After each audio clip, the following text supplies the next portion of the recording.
ဒီနေရာလေးရောက်တော့ကြာနေ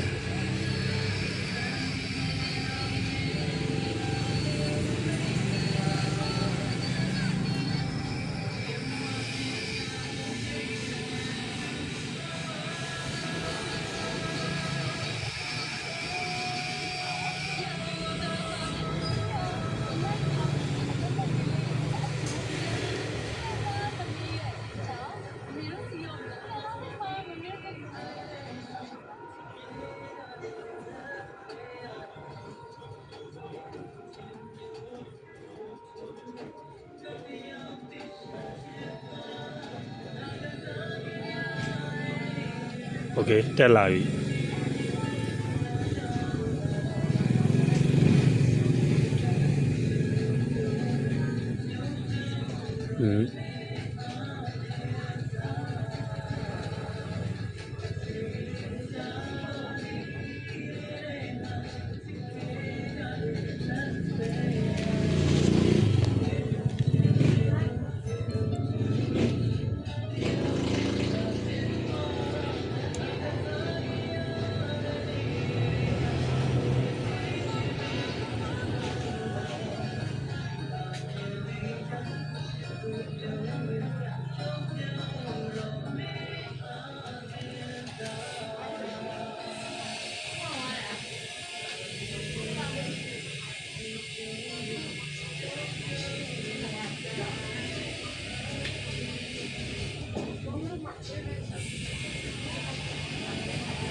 โอเค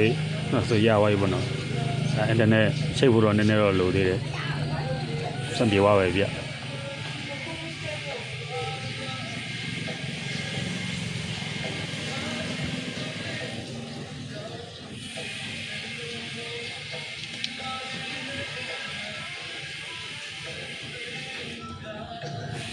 0006နောက်ပြီးရင်